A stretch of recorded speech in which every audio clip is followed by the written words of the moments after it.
pues me siento muy honrado de esta posibilidad de compartir con vosotros ideas de la clase, sobre todo, ¿vale? Y antes de empezar realmente la charla, quería tener un recuerdo de un compañero, un magnífico profesor de matemáticas, que la vida se lo llevó de forma inesperada, pero que seguimos notando su ausencia.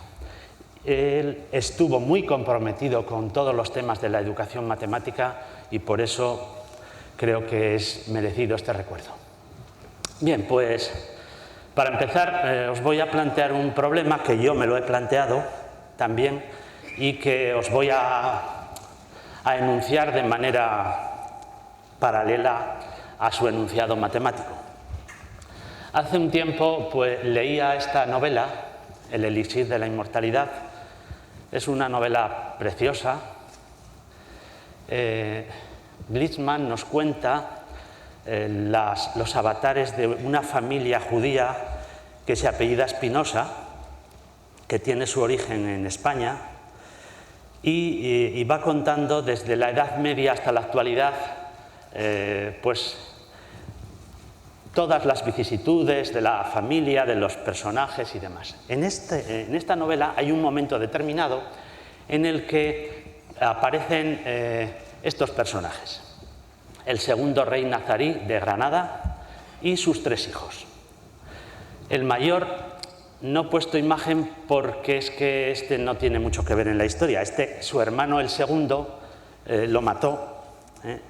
Bueno, pues cuenta la novela que convenció, por lo menos superficialmente, a su padre que lo había matado en defensa propia. Y el tercer hijo, Nasser, que sí que tiene parte en la historia. A los 40 días de haber muerto Farai, el padre reunió a los hijos y les dijo: quiero que me sirváis 2 cenas cada uno. En la primera me serviréis la mejor comida que pueda brindar la tierra. En la segunda me daréis lo peor que se os ocurra. El segundo de los hijos, que estas cosas no le gustaban mucho porque él tenía sus propios métodos, le preguntó: pero bueno, ¿esto qué sentido tiene? ¿Esto es una especie de prueba? Y el padre les dijo: quiero ver vuestro verdadero rostro. La comida que me sirváis reflejará vuestra alma. En esas cenas se oculta el futuro. Él pues tomó eso como una tarea que quería despachársela cuanto antes y mandó a algunos de sus criados que cocinaran faisán acompañado de deliciosas verduras como plato favorito, y como comida que no le gustaba nada le sirvió a su padre tocino frito con puré de colinabo, ¿vale? El hijo menor no sabía qué hacer ni cómo acometer la tarea. Entonces le pidió consejo a su madre y su madre le dijo que fuese humilde, que le diera la espalda a las palabras vacías y que así saldría adelante. Entonces, la primera noche le sirvió lengua hervida, cortada en rodajas, sin nada más. Su padre no entendía nada y le dijo: explícame qué es esto. Y el hijo le dijo: es una delicada lengua, padre. Me pediste que te sirviera la mejor comida que puede brindar la tierra, por eso me he tomado la libertad de servir lengua. Porque a mi juicio la lengua es la mejor parte de nuestro cuerpo. La lengua puede articular bellas palabras, presentar verdades y ayudarnos a vivir en armonía con las enseñanzas del Corán. Las palabras correctas proporcionan fuerza y valor a la persona. La lengua puede extender la armonía, el amor y la justicia y reforzar la unión de nuestras gentes. Al día siguiente, el sultán se encontró la misma cena. Se quedó sorprendido y pensó en un primer momento que era un error. Y antes de probar la comida, le pidió que se lo explicara. Y él le dijo: padre, nos pediste que te sirviéramos lo peor que se nos ocurriera. esta noche me he tomado la libertad de servirte lengua. A mi juicio, la lengua puede ser el peor enemigo del hombre. La lengua puede expresar la furia y el odio, puede hacer llorar y puede aplastar las esperanzas de las personas. La lengua puede extender mentiras y difamaciones. La lengua, sobre todas las cosas, puede sembrar discordia y dañar las relaciones entre nuestras gentes. Bien, pues a partir de aquí este es el problema. El problema que me he planteado es, en la enseñanza y en el aprendizaje de las matemáticas, si nuestra profesión estuviese pues surtida de platos matemáticos, ¿cuál sería el plato que nos resultara más atractivo y cuál el que menos? Bueno, esta es una pregunta complicada de resolver, de contestar, es personal, pero yo os la voy a contestar enseguida, en mi caso. En mi caso, bien, ahora realmente voy a responderos a la pregunta y voy a explicar las razones por las que creo que eso puede ser el peor o el mejor plato matemático, eso que para mí... Y luego unas reflexiones finales. La pregunta como parte de la respuesta, bueno, diréis, pero ¿qué es esto? Bueno, pues es que la respuesta a la pregunta contiene a la respuesta.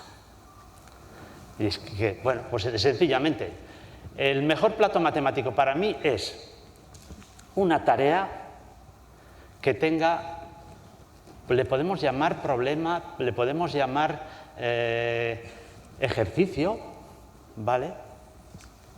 Los seres marginales también tienen sus bondades, ya veréis. Pero realmente es una situación con un contexto y unas preguntas. Eso para mí es el mejor plato matemático.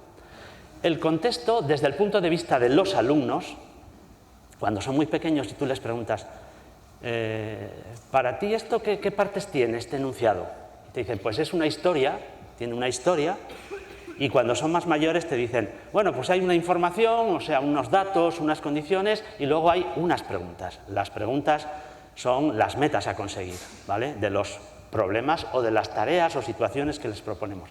Pero también el peor plato matemático también puede ser un problema, una situación a resolver en su propio contexto, con unas preguntas y, eso sí, mejor sin condimentos ni aditivos, ¿vale? Como la lengua. ¿Por qué una situación de estas puede ser el peor plato matemático? Pues os voy a comentar estas tres cosas, aunque no me gusta hacer juicios de valor sobre quien no se puede defender. Pero voy a comentar estas tres cosas. Por una parte, ese plato matemático puede fomentar la estupidez. ¿Por qué? Pues, mirad, mejor que con mis palabras, con las palabras de Lockhart, que dice, si tuviese que diseñar un mecanismo con el único propósito de destruir la curiosidad natural y el amor a la creación de patrones de un niño, no podría hacer un trabajo mejor que el que se está haciendo actualmente. Simplemente no tendría la imaginación necesaria para llegar al tipo de desalmadas e inconscientes ideas que constituyen la enseñanza contemporánea de las matemáticas. Fijaos qué duro es esto, ¿eh? Pues ahí dentro está ese plato mío, ahí dentro.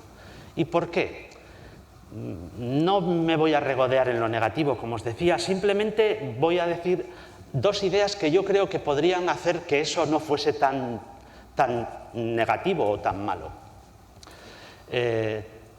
La primera es que el currículum considera los números, focaliza excesivamente la atención en que son una cantidad a operar, como cantidades a operar. Entonces, por eso plantea retahílas de sumas, castillos de fracciones.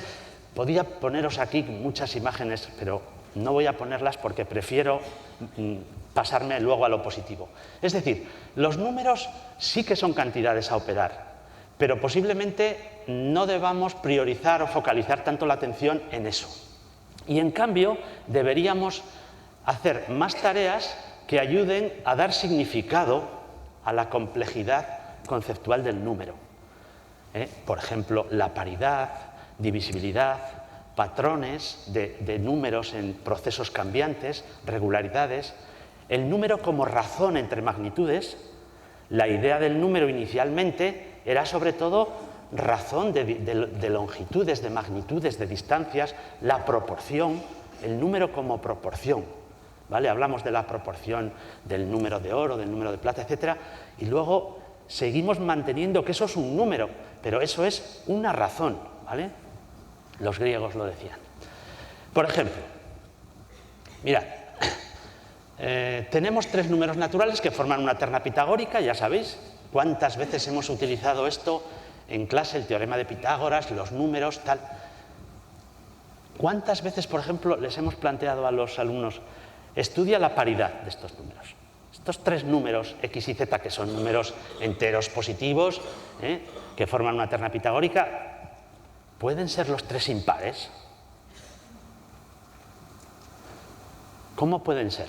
Bueno, pues esto es una situación que ayuda a entender la idea de paridad en los números. No penséis que no son sencillas estas ideas. Un chico está en segundo de bachillerato y tú le planteas este problema y le resulta igual de difícil al principio que a uno de tercero o de segundo de la ESO. Sí, porque todo depende de las experiencias previas, claro. O, por ejemplo, este otro tipo de tareas. Tenemos unos cuantos números consecutivos y dice, coloca los signos más y menos a ver si consigues que te dé el resultado 0.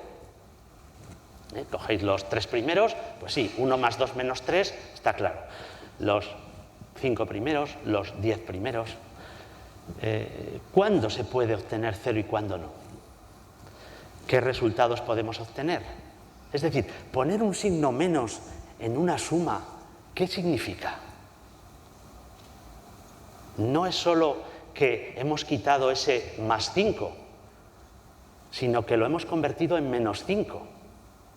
Luego, al resultado final, lo que hacemos es quitarle 10, ¿vale? Esa idea tan sencilla, pues ese tipo de ideas son las que realmente nuestros alumnos no tienen porque nosotros no se las hemos enseñado, claro.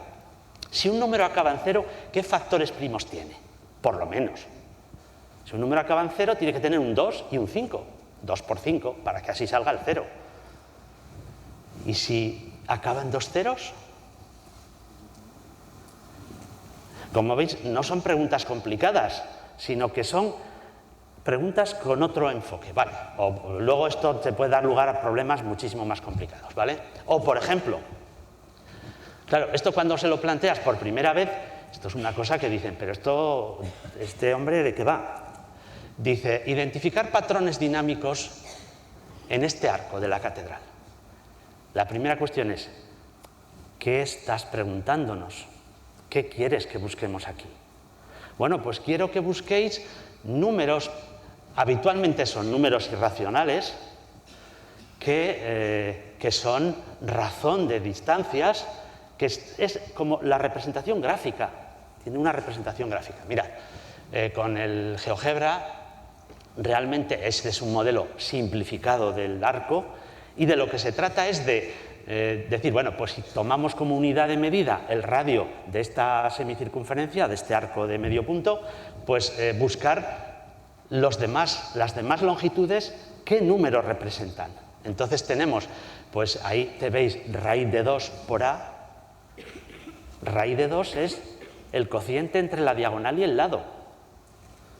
Esa distancia que hay entre el arco y el centro del otro arco no lo puedo señalar con el puntero porque es que el puntero ahí no se ve, es muy pequeño y realmente no se ve. Bueno, pues esa distancia que hay desde el final del arco hasta el centro de todo el arco, podríamos decir, pues es 1 partido por el número de plata, es 1 partido por raíz de 2 más 1 o 1 más raíz de 2.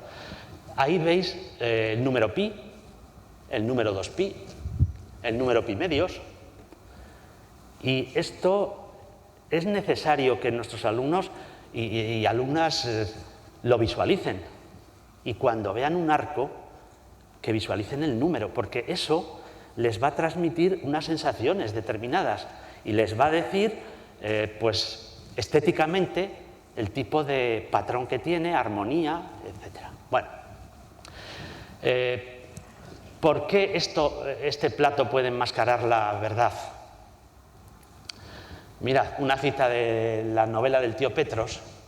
El sobrino del tío Petros un día fue a una conferencia y salió de esa conferencia y dice: la moraleja de la tarde emergió con claridad cristalina.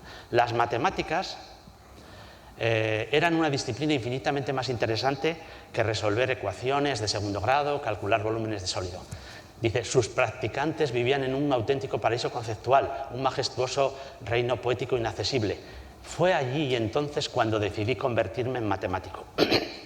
Fijaos lo que dice este personaje. Habitualmente en nuestras clases lo que hacemos son tareas que no son interesantes, que no muestran la verdad de las matemáticas, ¿vale? Y él decidió convertirse en matemático, como veis aquí. Pero es que hay gente que precisamente por eso no se convierte en matemático, aparte de otras cosas. Esto es una generalización. Por ejemplo, fijaos lo que dice Barragés en este artículo. Dice, tras 8 cursos de matemáticas, realmente no son 8, por lo menos son 12. 6 de secundaria obligatoria más bachillerato y 6 de primaria son 12. Tras 8 cursos de matemáticas, los chicos y las chicas adquieren una visión tan penosa de lo que las matemáticas significan que solo las vocaciones más irreductibles permanecen a flote. Las demás surgirán tardíamente o no lo harán nunca, enterradas bajo toneladas de algoritmia descontextualizada. La oportunidad de cambiar está en la enseñanza media, pero hay mucho que hacer. Bueno, es decir, lo que hacemos en clase realmente no muestra el verdadero rostro de las matemáticas. Y no vale que digamos que es que eso es necesario para luego estar en estado contemplativo. No vale eso. Y también aumentan la frustración. Estos son unos ejemplos que os voy a mostrar que son míos, de clase. O sea, yo a veces aumento la frustración en los alumnos. Por ejemplo, si yo les digo, demostrar que si x es mayor o igual que 1, entonces x más 1 partido por x es mayor o igual que 2, me diréis, ¿en qué nivel?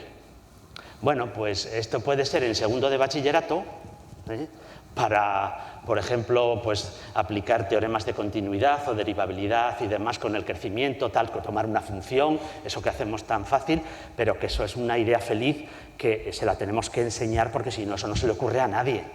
Pero a veces en secundaria obligatoria podemos hacer esto. Pues sí, fíjate, como x es mayor que 1, multiplicamos por x en la desigualdad, sigue manteniendo el sentido, y pasamos el 2x para el otro lado y nos queda al final que x menos 1 al cuadrado es mayor o igual que 0. Por supuesto, que si x es mayor o igual que 1, claro que x menos 1 al cuadrado es mayor o igual que 0. Luego eso es una cosa súper sencilla, porque como yo he dicho algunas veces en clase, fijaos que esto es equivalente a una expresión notable. Y las expresiones notables las conocéis desde hace ya tiempo. Por lo tanto, teníais que saber hacer esto. Y esto es muy difícil, porque habitualmente a los chicos esto no se les ocurre, bueno, posiblemente ni a nosotros, si nos lo ponen así a palo seco, digamos, en frío.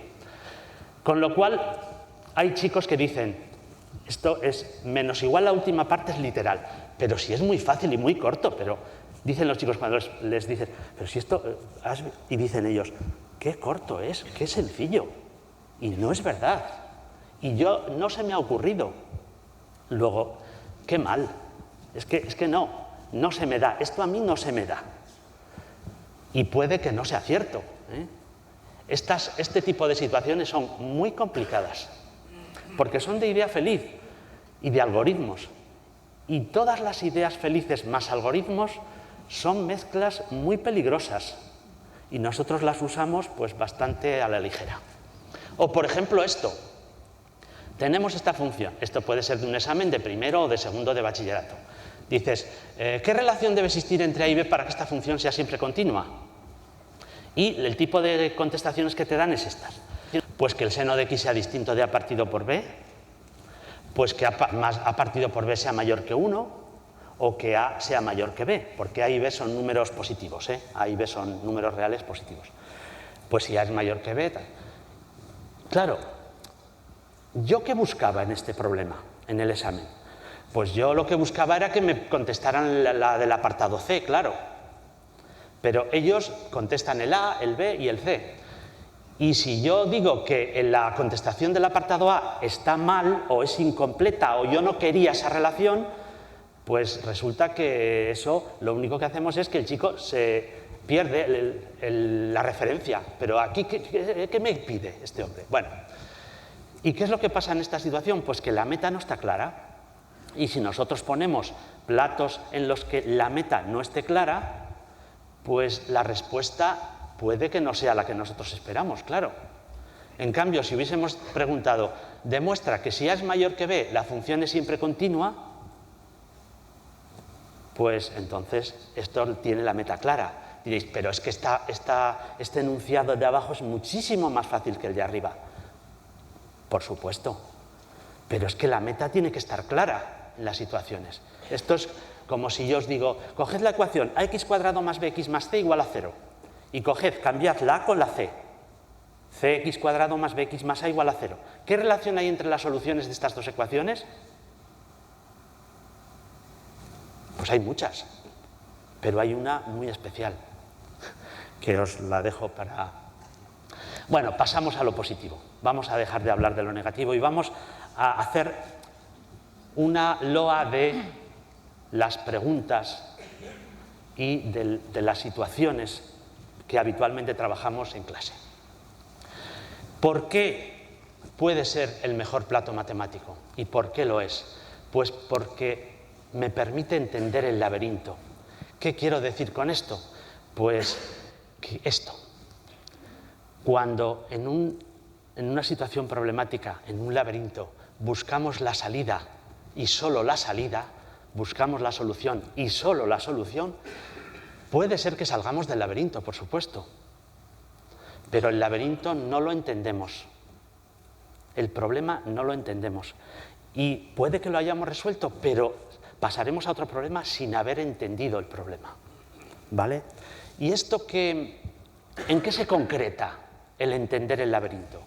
Pues lo he concretado en dos aspectos. Uno, el laberinto tiene un ritmo y una música. Y ese ritmo y música lo podemos descubrir. Le dice el profesor, el que conozca esta novela es la fórmula preferida del profesor y es un profesor que a su asistenta, al hijo de su asistenta, pues como que hablan de matemáticas y como que pasan ratos hablando. Y le dice él, porque lleva la tarea para casa y empiezan a hacer la tarea y le ayuda. Dice, todos los problemas tienen un ritmo, ¿ves? Es igual que la música.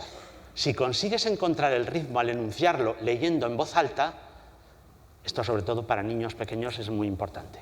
Descubres la totalidad del problema e incluso puedes adivinar las partes sospechosas en las que puede haber una trampa escondida. Fijaos cómo habla de las trampas en los problemas, que no debería ser así. Bueno, pero fijaos, aquí me voy a fijar en estas dos cosas, en el significado de los datos y en las relaciones entre ellos. Con un ejemplo, mirad, este es uno de los platos que los tenemos habitualmente bastante, no digo marginados, los hacemos, pero de una forma poco productiva o poco eficaz. Este problema da para podríamos estar hablando de él media hora, pero yo solamente, sin entrar en el proceso de resolución, que ya veis que es un problema de los corrientes que se hacen en clase, que hacemos muchos, pues voy a daros algunas ideas sobre lo que yo entiendo que es el ritmo y la música de este problema. Aquí tenéis unas cuantas. Mirad, como veis son vehículos que tienen 2 y 4 ruedas, y como datos tenemos el número de vehículos y el número de ruedas. Bueno, para empezar, el número de vehículos puede ser cualquiera, por supuesto, par o impar, pero el número de ruedas no.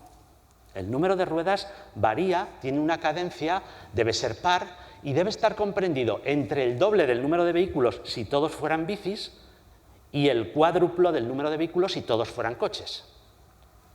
O también, al revés, Si fijamos el número de ruedas, que debe ser par, por supuesto, claro. Yo esto, cuando lo he hecho en clase, lo primero que hago es poner un número impar de ruedas. Y se ponen a resolverlo y dicen, se está mal. Y yo después de dice, pero si es que tal, no sé qué. Digo, ay, es verdad, es que hoy he venido un poco dormido. Poned, en vez de 84, poned 110, venga. Y se ponen a resolverlo y tampoco, porque claro, 110 es mayor de 4 veces 25, por lo tanto, tampoco. Entonces, bueno, eso es un teatrillo que se monta, ya sabéis que somos muy teatreros los profesores, pero eso funciona. Fijado el número de ruedas, el número de vehículos está entre la mitad y la cuarta parte, ¿vale? Y fijaos aquí cómo aumenta el ritmo. Dice, si quitas una bici y aumentas un coche, tienes que poner 2 ruedas más. Si quitas un coche, o aumentas 2 bicis, o aumentas una bici y disminuyes 2 el número de ruedas total. ¿Veis cómo unas cosas están enlazadas con las otras y eso produce una cadencia en la variación, ¿vale? Un ritmo. ¿Y qué significa el ritmo en el problema? Pues mirad, el ritmo lo que nos permite es vislumbrar parte de la estructura del laberinto. Es como que en ese laberinto el estudiar el ritmo es un puente que hay, como veis ahí en esos laberintos, que te permite subirte y ver cómo está aquella zona del laberinto, ¿vale? Entonces, permite vislumbrar la estructura del laberinto, que es lo que queremos, entender el laberinto. ¿Y esto de la tensión entre los datos y las soluciones, qué tiene que ver con el laberinto? Pues mirad, entre datos y soluciones hay una cuestión que es el carácter y el número de datos, y el número de soluciones. Hay una tensión entre estas dos cosas. En un problema, los datos y las soluciones están en un tira y afloja, ¿vale? ¿Y cómo es eso? Pues los datos, según sea el carácter de la información, puede ser repetitiva, incompatible o incoherente, puede ser insuficiente. Bueno, insuficiente, ¿por qué es insuficiente la información en un problema? Pues porque nosotros siempre hacemos problemas en clase que solo tienen una solución, pero podríamos hacer problemas en los que quitando información pues hubiese más de una solución, y por eso la información no es insuficiente, solo es insuficiente cuando queremos una sola solución, ¿vale? No cuantificable, y en el número de soluciones pues puede haber más de una o ninguna. Por ejemplo, este es un problema que me propuso un chico en clase una vez, después de hacer el de las ruedas y uno parecido. Les dije, decidme un problema parecido. Dice, en una reunión hay chicos y chicas, en total hay 100 cabezas y 200 manos. ¿Cuántos chicos y cuántas chicas hay? Y esto es la mejor, la mejor situación que se puede plantear en una clase, es una cosa de estas, porque se genera allí un debate increíble. Está mal planteado el problema, dicen ellos, algunos. Está mal planteado, si no se puede saber cuántos. Y yo les digo, sí que se puede saber. Lo que pasa es que el segundo dato no añade nada al primero, es un dato repetido, lo podríamos eliminar. Y por lo tanto hay muchas soluciones. Formalmente 101, ya sabéis que hay 2 soluciones, las de los extremos, que hay gente que no acepta. Porque dice, si en la reunión hay chicos y chicas, ¿cómo va a haber 0 chicas y 100 chicos? O 100 chicos y 0 chicas, eso no puede ser. Bueno, esto es una discusión tal. Pero podríamos cambiar el segundo dato. A todas las chicas les gustan las matemáticas. Bueno, pues esto ¿qué consecuencia tiene? Pues de momento ninguna. Esta información es no cuantificable y no es influyente en el problema. Hay información cuantificable que sí que influye, pero esta no. Entonces sigue habiendo el mismo número de soluciones. O podemos cambiar y decir, hay más chicos que chicas. Bueno, entonces sí, porque si hay más chicos que chicas, entonces es que habrá por lo menos 51 chicos y 49 chicas, o 100 chicos y 0 chicas. O, por ejemplo, hay 3 chicas más que chicos. Bueno, pues esta información es contradictoria. Y eso es entrar en lo que son los números. Porque fijaos, si hubiera 3 chicas más que chicos, quiere decir que quitando 3 personas de la reunión, que quedarían 97, lo podríamos dividir entre 2.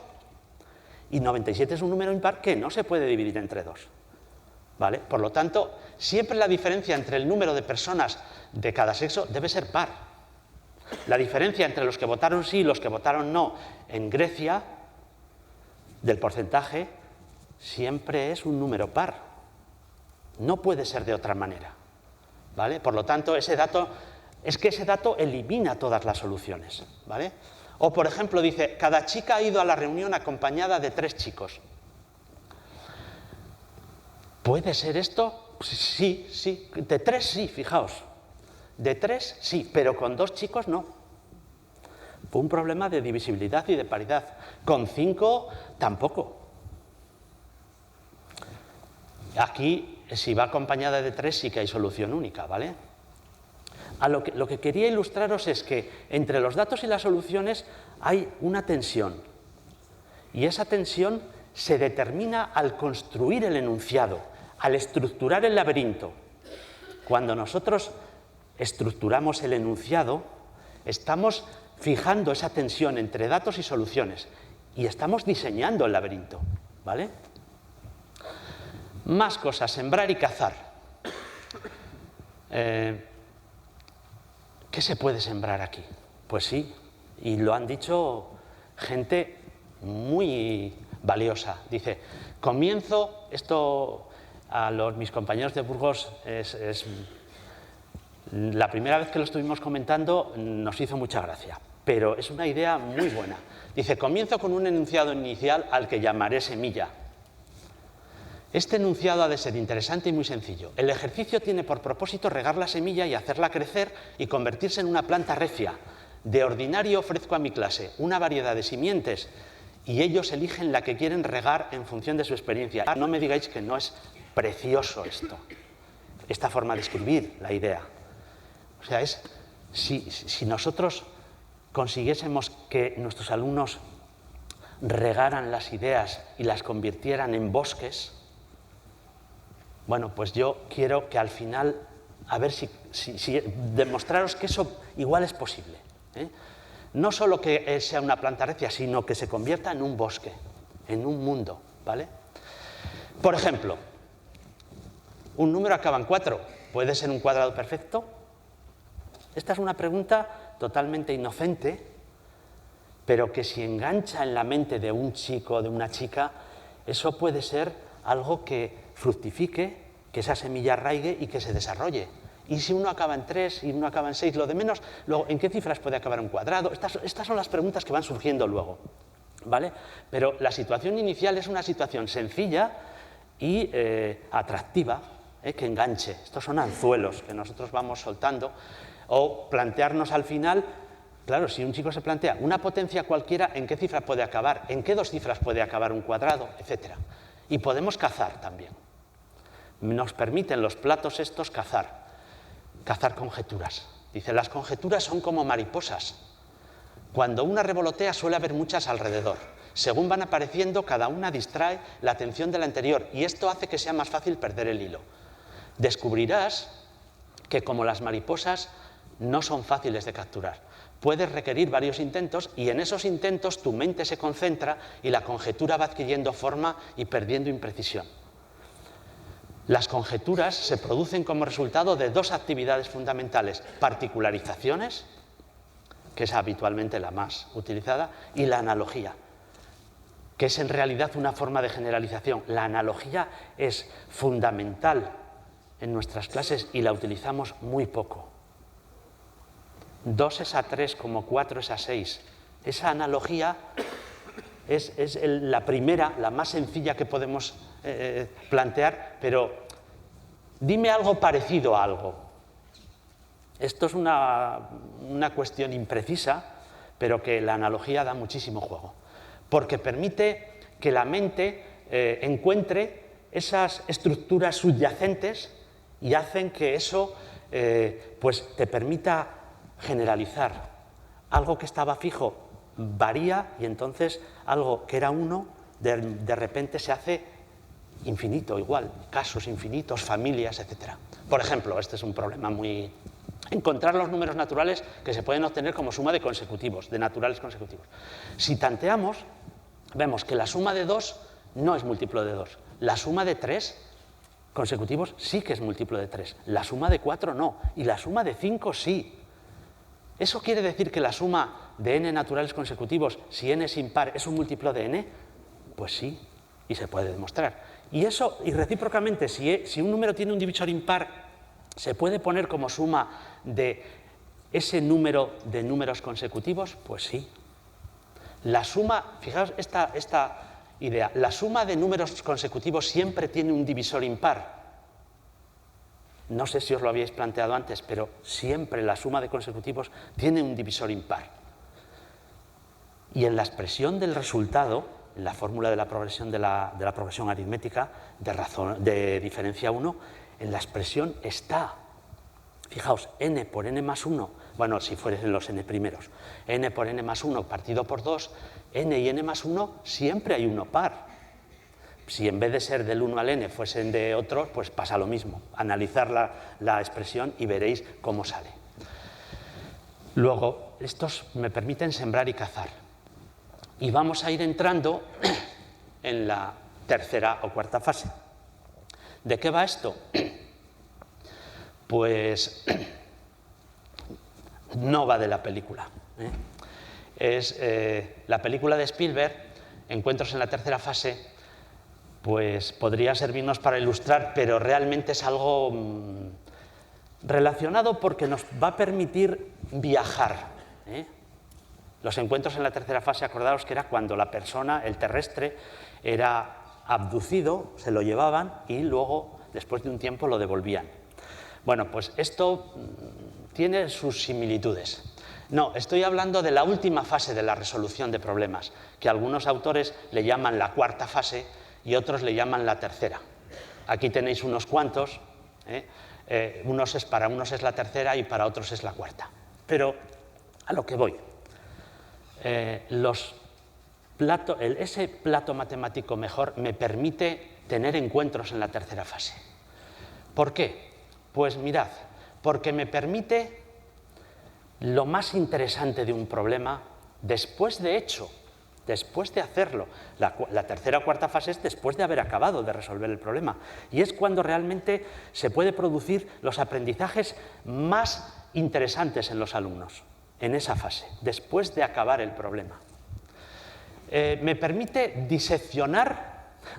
Diseccionar es aquello que dijo el vamos por partes, que dijo el Destripador. Pues nos permite diseccionar, en este caso, el plato.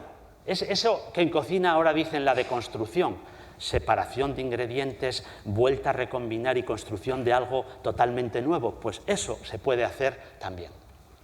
Para ilustraros, bueno, la referencia es hace poco, sí, porque este libro es de este año o del año pasado, no me acuerdo.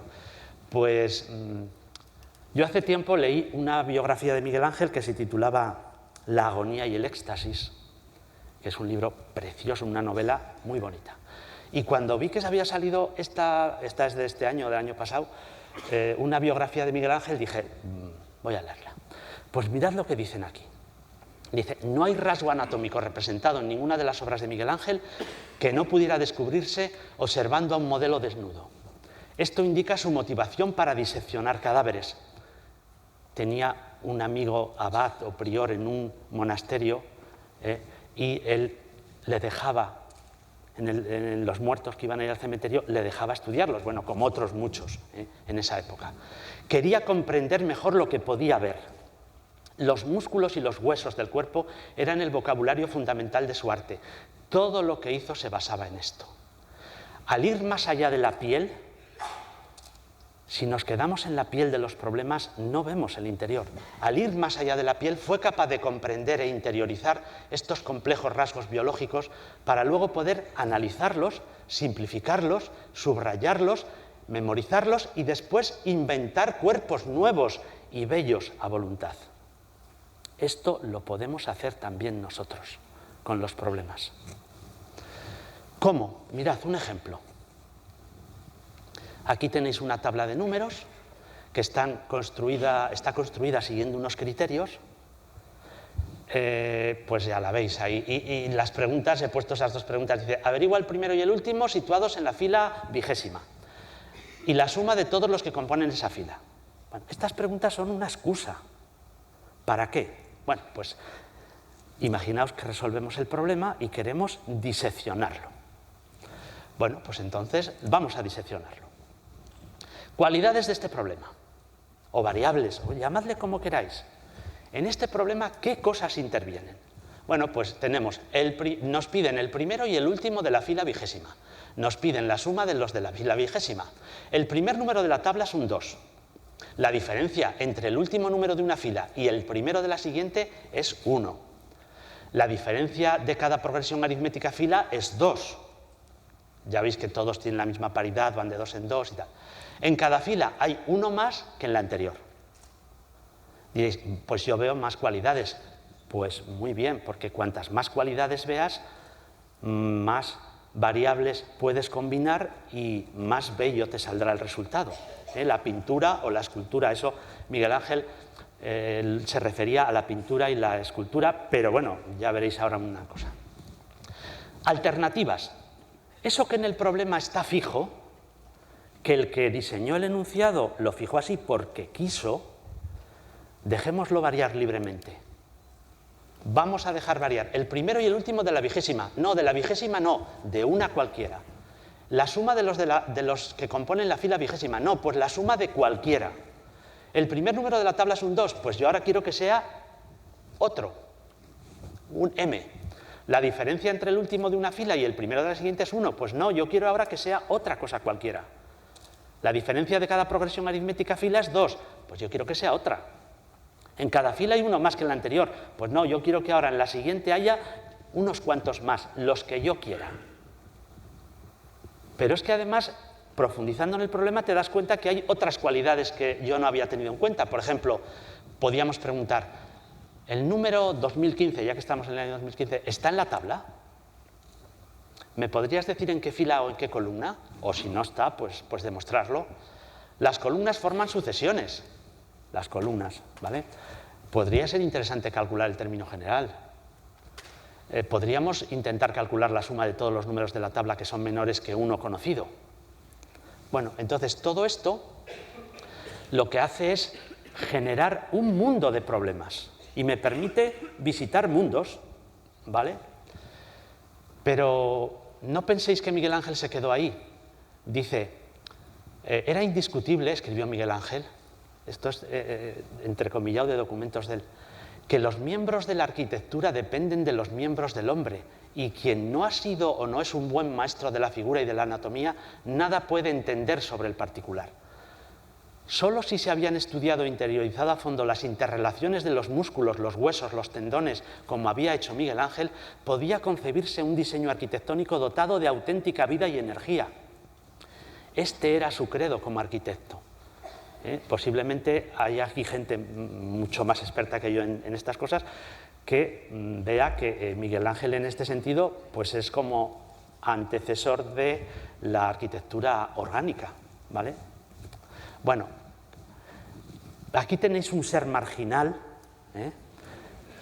en el currículum del bachillerato concretamente. Este es un... Miguel de Guzmán decía que había ideas inertes en el currículum y que enseñaban muchas ideas inertes. Y este ejercicio o problema, porque realmente esto normalmente lo planteamos en un contexto de ejercicio, pues también puede ser útil. Los seres marginales también tienen cosas valiosas. ¿Qué podemos hacer con un ejercicio de estos o problema? Llamarle como queráis. Y en el fondo, bueno, hay mucha diferencia entre un ejercicio y un problema, sobre todo en cuanto a objetivos. Un ejercicio es ejercitar algo que se sabe. Y un problema es un bloqueo inicial que no sabes cómo abordar. Bueno, esto habitualmente... Pero imaginaos, para ir rápido, mirad, yo he planteado aquí una secuencia de actividades o de tareas para hacer, metemos de ese 2 del 2x lo cambiamos y decimos, este límite vale 1, ¿cuánto vale la k?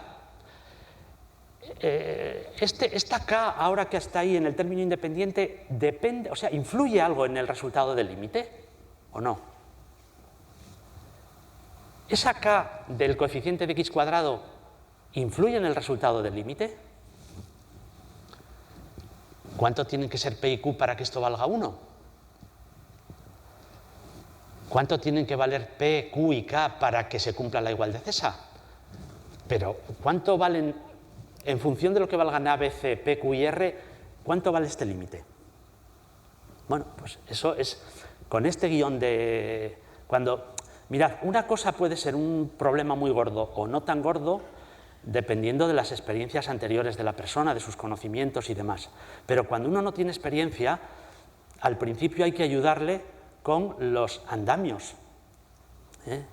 Se llaman andamios, es un guión orientativo de por dónde puede ir, porque cuando uno no está acostumbrado a plantearse preguntas, no se te ocurren preguntas. Lo más difícil es generar ideas. Bueno, también es luego desarrollarlas y tal, pero la generación es muy complicada y cuando uno está acostumbrado simplemente a ejercitar cosas, no se le ocurren preguntas. Entonces hay que ayudarles con un guión de preguntas. Tal. O, por ejemplo, imaginaos que ahora variamos el exponente de mayor grado. ¿Cuánto vale eso en función de lo que valgan P y Q? Bueno, como veis, eso significa diseccionar, construir algo nuevo a partir de él. Y esta es la última idea ya. Mirad, las conexiones entre contextos. Resulta que ahora además están muy en boga los contextos y contextualizar y demás. Bien, los no contextos posiblemente también sean contextos. Son contextos de no contexto, ¿vale? Pero bueno. Lo que dice Arkabi, que la matematización, que es el proceso que utilizan los alumnos para resolver problemas de la vida real, entre comillas lo de la vida real, pues es el proceso de matematización. Problema, simplificación, tal, pasamos al mundo matemático, cogemos un conocimiento, un modelo, lo resolvemos, volvemos a la realidad, tal. Bueno, dice, va de lo cotidiano a lo académico. En cambio, Arkabi dice, yo propongo ir de lo académico a lo cotidiano. Y a eso le llama la contextualización, que es cuando tú te encuentras con una situación que es ajena a tu realidad. Una situación habitualmente suele ser más formal que otra cosa, más abstracta o separada de tu realidad, te construyes un contexto en el que eso puedas manejarlo, ¿vale? Es decir, que irían una cosa y la otra, la matematización y la contextualización, irían en sentidos inversos, ¿vale?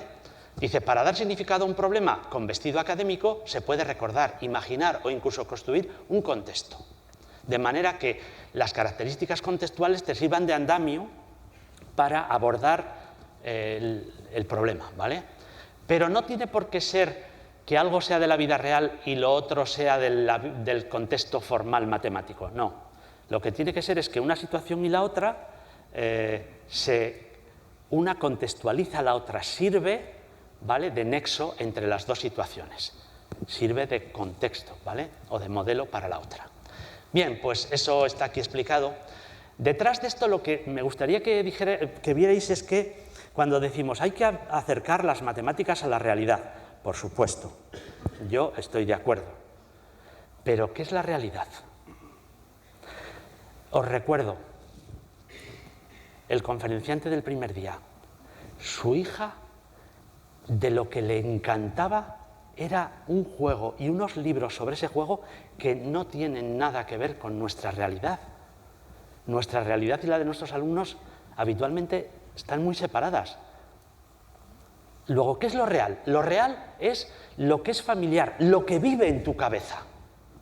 Si yo consigo que un alumno en su cabeza germine la idea, por muy abstracta que sea, y eso en su cabeza tiene vida, eso para él será real, será cotidiano, será familiar y llegará a ser no formal. Pero eso exige, claro, que aniden. Por eso la realidad es verdad. Yo también creo que tenemos que acercar las matemáticas a la realidad, pero las matemáticas son tan bellas en sí mismas que si conseguimos que aniden en la cabeza, puede ser todo real, ¿eh? Bueno, y lo otro es lo separado, lo académico, lo formal, lo no familiar. Entonces, para pasar de lo uno a lo otro, tenemos esos dos procesos, ¿vale?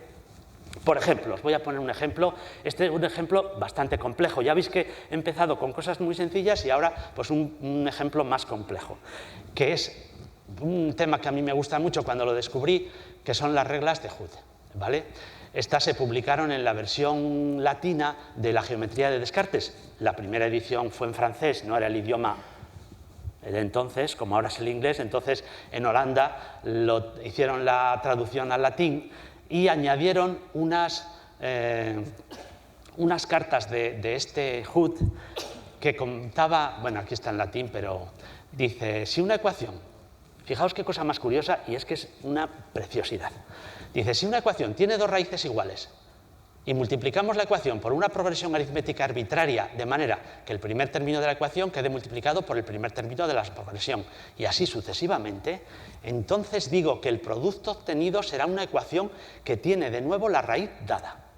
Es decir, resumiendo, una ecuación, si tiene una solución doble y multiplicamos los coeficientes de la ecuación por una progresión aritmética arbitraria, la nueva ecuación tiene como solución, pero posiblemente no sea doble, la solución que en la otra era doble. Bueno, este es fijaos, es una situación de historia, quería poneros una de historia además compleja en el sentido de que ya veréis que los contextos que se unen aquí son complejos, pero la idea son, si cogemos por ejemplo ecuaciones de segundo grado con solución doble, la multiplicamos por una ecuación, obtenemos otra ecuación, claro, la multiplicamos por una progresión, p más d, p más 2d, o parábolas, y las multiplicamos a las parábolas por las progresiones. Fijaos, aquí ya estoy uniendo dos contextos, el contexto de ecuaciones, el contexto algebraico, con el contexto de las funciones, ¿vale? Pues ese combinar contextos, unir contextos uno con otro, es lo que genera cosas nuevas. Combinando cosas de contextos se generan cosas nuevas. Mirad, aquí, esto es algunas de las posibilidades que se pueden trabajar uniendo determinados contextos. Los contextos son historia, ecuaciones, progresiones y funciones.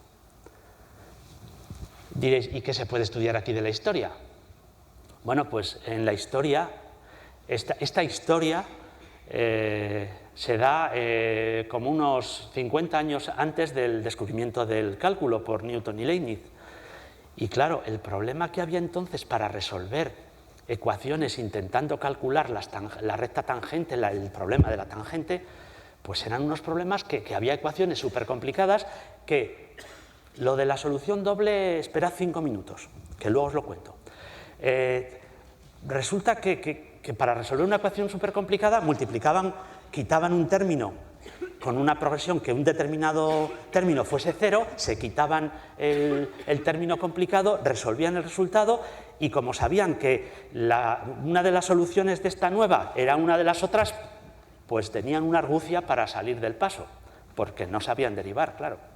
Bueno, ecuaciones, y hay unos métodos muy interesantes en esa época de Fermat y de Descartes para hallar la normal, bueno, algebraicos todos, Las ecuaciones, bueno, pues ecuaciones de segundo grado, variar coeficientes.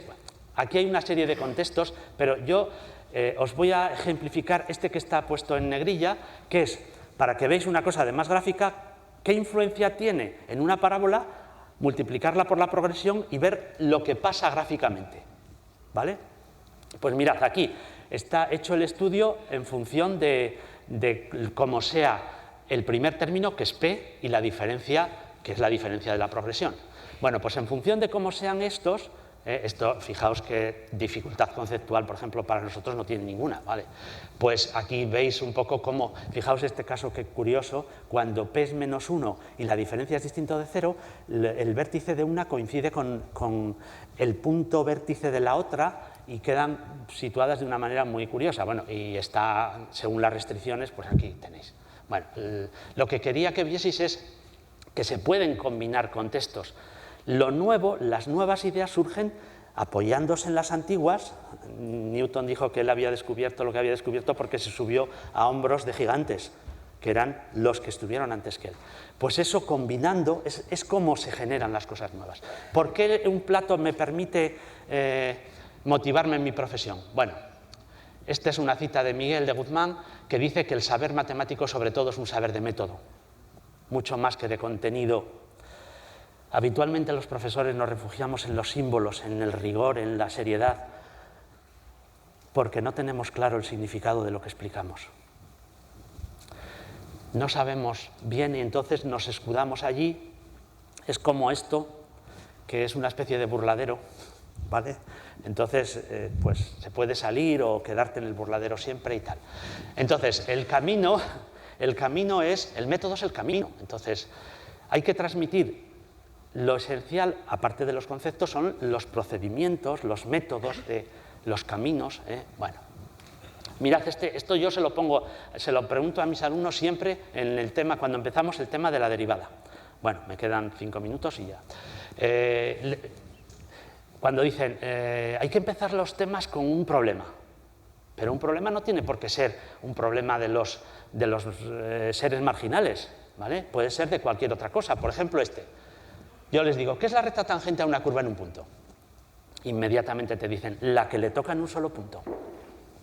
Y les digo, seguro. Y entonces, ¿estas son tangentes o no? Fijaos. Digo, o sea que una recta tangente puede tocar a la curva en más de un punto. Incluso puede ser tangente en infinitos puntos. Ahí tenéis la función seno y tal. ¿Y por qué, por ejemplo, esta recta que he dibujado ahí en rojo no es recta tangente a la parábola si solo la toca en un punto? Y entonces te dicen ellos, porque la atraviesa, porque la recta tangente no puede atravesar a la curva. Ah, ¿no?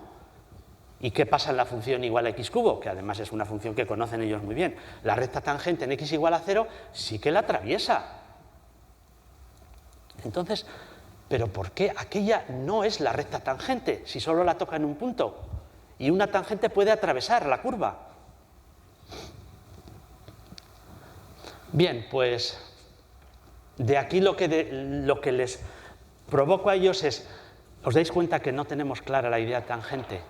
¿Vosotros pensáis que las rectas tangentes son como en la circunferencia? Que os dijeron hace muchos años que la recta tangente es la que le toca en un solo punto. Para la circunferencia eso vale, pero en general eso es una definición penosa. ¿Y qué verifica una que no verifica la otra? Pues mirad, 2 cosas. La primera es que en las distancias cortas, mirad lo que le pasa a la recta tangente cuando nos acercamos, cuando le ponemos un zoom.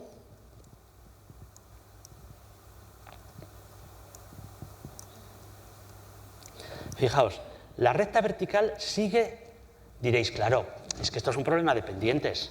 Claro que sí, la recta vertical, la pendiente no es la misma que la de la curva, no es lo mismo que la derivada, pero claro, ellos no saben nada. La recta, cuanto más me acerque a la curva, más se parece a ella. Y en cambio la vertical, esa nunca se parecerá a ella. Luego, en las distancias cortas, la recta tangente es casi como la curva. De las dos, podríamos decir que son 2 en 1. Es decir, podríamos decir que el contacto que tienen la recta tangente y la curva es un contacto más íntimo. Diréis, ¿qué pasa? ¿Que vamos a hablar de sexo? Pues sí, vamos a hablar de sexo. Porque les digo, vamos a ver, vosotros sabéis muy bien cómo son el contacto entre las personas. Los hay de muchos niveles. Entonces, el de la recta tangente y el de la curva es un contacto más íntimo. ¿Y en qué se traduce eso? Pues en que el punto de contacto es solución doble entre la curva y la recta. Y ese contacto doble, si vosotros resolvéis cualquier curva con la recta tangente en un punto, siempre la solución es una solución doble, no es simple. Porque, claro, diréis, pues claro, porque las secantes que se cortan en 2, al acercarse a la tangente, los 2 puntos se transforman en 1, que es doble. Pero es que esa es la clave de la recta tangente. Es un contacto mucho más íntimo, ¿vale? Y bueno, a partir de ahí ya se puede empezar uno a explicar lo que es la derivada y lo que es. Esto me recuerda esa idea que siempre estamos diciendo, las matemáticas elementales desde un punto de vista superior. Pues yo creo que si queremos hacer esto tenemos que profundizar en en estos problemas que son teóricos. Este problema que os he planteado es un problema teórico, pero que realmente yo esto a mí no me lo enseñaron en la facultad, lo siento, pero no me lo enseñaron. Y tardé muchos años en descubrirlo. Y es una tarea que hay que ir haciéndola poco a poco. Porque, pues eso, leyendo, haciendo y experimentando, claro. Mirad, por último, me permite conocer a los otros matemáticos. ¿Quiénes son los otros matemáticos? Pues mirad, Sandra es una chica que, a partir de este modelo funcional, que es Arcavi una vez nos planteó, bueno, yo había leído un poco antes, pero en Granada, en las Jaén de Granada, nos dijo, mirad, y igual a 10 raíz de x es una forma de modificar las notas en Israel para mejorar las notas de un examen. Un profesor dice, ¡ay, qué notas más malas! Voy a subiros la nota. Y como allí las puntuaciones son entre 0 y 100, pues es la media geométrica de la nota del chico de X y la nota máxima. La media geométrica. Yo es la primera vez en mi vida que vi aplicado en un contexto real el concepto de media geométrica. Bueno, posiblemente haya muchos, pero yo no lo... Y estos son modelos distintos que fue creando una alumna. Este de raíz de 10x es el análogo al israelí, pero aquí en España. Y si os planteáis una función de tipo logarítmico, pues las hay. Son funciones que transforman el intervalo 0,10 en el intervalo 0,10 y se supone que son crecientes siempre, porque si no saldrían monstruos, y se supone que siempre están por encima de la bisectriz, o sea que mejoran las notas, porque si están por debajo es que las empeoran. Las hay también de todo tipo, claro. Las recíprocas de estas, las funciones recíprocas de estas, son factores de corrección para bajar las notas. Claro. Bueno, o esto. Mirad, esta fórmula de Álvaro es una fórmula para sumar progresiones aritméticas. Utiliza la integral. Y yo es que me devano los sesos de pensar que una suma continua con infinitos sumandos equivale a una suma discreta con un número finito de sumandos. Pues funciona. Diréis, bueno, para n igual a 1 no funciona. Pero es que cuando tengamos solo un término que sumar tampoco tiene mucho sentido utilizar, porque es que no tenemos suma, ¿vale? A partir de esa fórmula se han obtenido otras. Por ejemplo, aquí tenéis otra, de otra chica. P es la diferencia de la progresión, ¿vale? La D es la de la diferencial de X. No confundamos con la diferencia de la progresión. ¿Y por qué pasa esto? Pues porque, como dicen mucha gente, este es uno de ellos, dice, si un alumno no se limita a contestar a las preguntas que se le formulan, sino que se esfuerza en hacer observaciones originales relativas al problema, si él mismo se plantea problemas, su trabajo se distingue del matemático creador solo en una diferencia de nivel. Aquí tenéis unas fórmulas, igual que esa fórmula sirve para sumar progresiones aritméticas, estas fórmulas sirven para sumar lo que denominamos las redes aritméticas bidimensionales, tridimensionales, n-dimensionales. Son cuadros de números que todas sus filas y columnas forman progresiones aritméticas. Y hay una teoría de esto, hay término general, hay una diferencia, se pueden calcular las sumas, etcétera, ¿vale? Esta es un concepto muy importante, se llama la diferencia de Priscilla, es una alumna, ¿vale?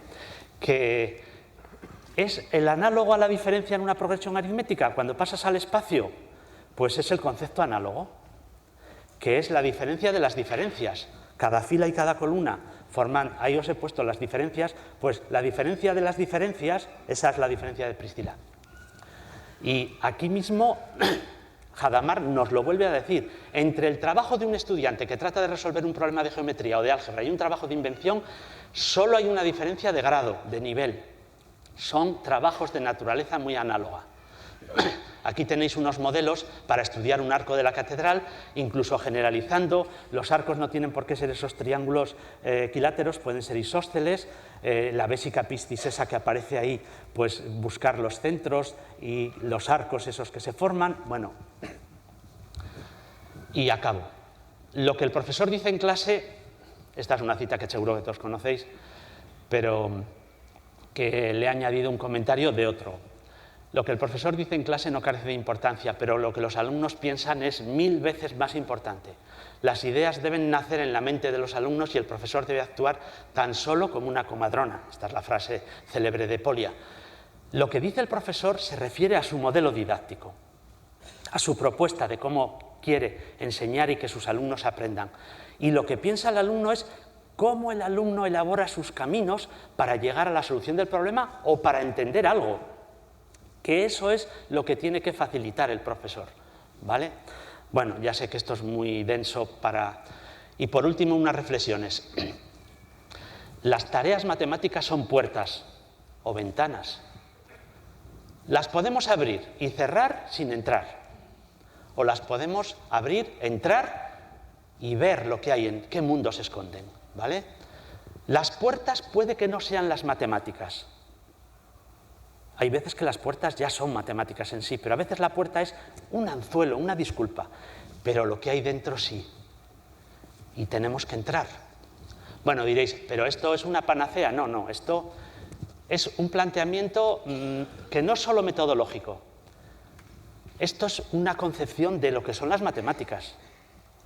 ¿Vale? Cómo se genera el conocimiento, cómo se desarrolla, cuál es su estructura, porque así es como se descubre o se crea. En matemáticas ya sabéis que se hacen las dos cosas. Estas ideas no se pueden llevar a la práctica todos los días en clase, pero como todas las demás, los planteamientos didácticos, metodológicos, no puedes hacer siempre exámenes de test, ni puedes hacer siempre resolución de problemas. Hay que variar. Cada alumno tiene su estilo y se le da bien una determinada cosa. Bueno, esta forma de trabajar, le podríamos llamar metodología investigadora, está conectada al método experimental, ¿vale? Porque el alumno es el protagonista Y esto hace que las matemáticas se conviertan en una ciencia que tiene experimento. ¿Cómo son los experimentos? Pues en las etapas nuestras, hasta la universidad, pues es descubrir patrones, invariantes, leyes, regularidades, validar, refutar conjeturas, poner en práctica modelos, contextos. Esto es lo que podemos nosotros hacer en nuestros niveles. Y diréis, pero entonces las investigaciones, bueno, las investigaciones matemáticas pueden ser de dos tipos. En sí misma, existencia en sí misma, si un chico dice, a mí me gustaría estudiar matemáticamente los arcos de la catedral. Vale, pues eso es una investigación en sí misma, pero hay investigaciones que surgen después de extender tareas de resolución de problemas. Aquí habéis visto unos ejemplos. En este caso, lo que estamos haciendo es que a partir de un problema estamos acercando a nuestros chicos y chicas al proceso de creación y descubrimiento. Y eso es interesantísimo. ¿Por qué se lo van a perder? Bueno, la metodología investigadora, por supuesto, se ha desarrollado muy poco antes de la universidad. Cuando yo estaba en la universidad tampoco. Bueno, ahora no lo sé. Pero no se puede quedar solo en los bachilleratos de excelencia, de investigación. Bueno, algunas comunidades autónomas tienen trabajos de investigación obligatorios en bachillerato a sus alumnos, pero en general esto incluso es que hasta los mismos gobiernos dicen que investigar es hacer prácticas de laboratorio. ¿Pero qué pasa? ¿Que en matemáticas no se puede investigar si además lo que dicen ellos, en matemáticas la investigación cuesta muy poco? Bueno, pues hay muy poca presencia de trabajos de matemáticas en los congresos de jóvenes investigadores y esto debería cambiar. Por último, lo siento, pero problemas. Dice, vale, estas propuestas plantean preguntas difíciles para los profesores. ¿Qué enunciados elegir? ¿Cuál es el rigor exigido? ¿Cómo articular la investigación y la demostración? ¿Cuáles son las contribuciones en términos de aprendizaje? ¿Cómo evaluar esto? Bueno, pues dice, esto es lo gordo. Para algunos profesores el enfoque experimental contradice sus concepciones de lo que son las matemáticas y la geometría en particular. Fijaos que la geometría históricamente es una ciencia muy deductiva con sus axiomas y tal. Entonces, claro, si nosotros pensamos que eso es así, ya, pero eso es así. Así no se generó. No llegó Euclides y dijo, axioma 1. Así no se generó. Así se escribió después. Pero la generación de ideas no es rigurosa. Aquello es un laboratorio, ¿vale? Entonces, lo que necesitamos es mucha formación sobre el tema. Y como el la raíz de todo está en ellos y en otros como ellos, pues quería, para acabar, las palabras de Miguel de Guzmán, que decía que la corriente iniciada por Pauli alrededor de la resolución de problemas representa el aspecto más universalmente válido de la matemática en la cultura humana. Y eso es un poco todo, ¿eh?